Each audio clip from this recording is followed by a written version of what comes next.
පුළුවන් වෙන එක ඇත්තටම වරප්‍රසාදයක්ද? එහෙමත් නැත්නම් තමන්ගේ මුළු ජීවිතේම විනාශ කරන සාපයක්ද?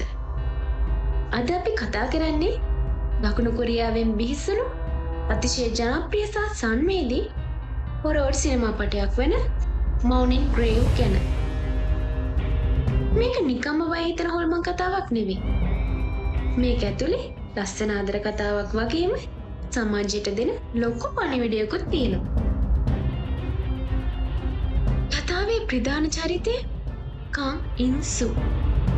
මෙයාට තියෙන්නේ හරිම අමුතු ජීවිතයක්. මොකද මෙයාට උපතින් මිය ගිය අයගේ ආත්ම පේනවා.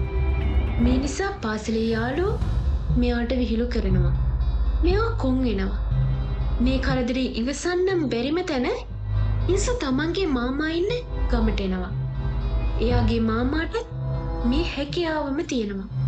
ඉන්සු හිතන්නේ ගමට ආවොත් මේ ප්‍රශ්නේ ඉවර වෙයි කියලා. ගමේ පාසලට ඇතුළු වුණ පළමු දවසේම ඉන්සුට මුණ ගැහෙනවා ලස්සන ගැහැණු ළමෙක්. ඇය පන්ති කාමරේ තනියම වාඩි වෙලා ඉන්නවා. හැබැයි ඈත් හොල්මනක්. එයට තමන් කවුද, තමන් කොහොමද මැරුණේ කියන කිසිම දෙයක් මතක නැහැ. ඉන්සු ඇය එක්ක යාළු වෙනවා. ඔවුන් දෙන්නා එකතු වෙලා පාසල් වහලට සෙල්ලම් කරනවා, කතා කරනවා. මේක හරිම ලස්සන අහිංසක ආදර කතාවක්. හැබැයි මේ සාමකාමී බව වැඩි වෙලා තියෙන්නේ නැහැ. පාසලේ ඉන්න දරුණු ළමයි. ඒ කියන්නේ අනිත් අයට හිරිහැර කරන එක පිට එක අතුරුදහන් වෙන්න ගන්නවා. ඒ හැමෝම මැරුණේ දරුණු විදිහට. මේක කරන්නේ මුහුණේ රෙදිපටියක් බැඳගත්තු පිහිසුණු හොල්මනක්. මේ හොල්මන කවුද? ඇයි එයා අනිත් අයට හිරිහැර කරපු අයවම හොයා මරන්නේ? කතාවේ දෙවෙනි භාගයේදී තමයි අපිව හඬවනේ ඇත්ත හෙළි වෙන්නේ.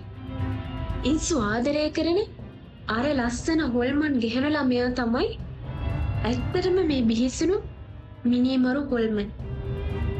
ඒ ජීවිතුන් අතරේ ඉද්දී මේ පාසලේ ළමයි ඇයට දරුණු විදිහට හිරිහැර කරලා තිනවා.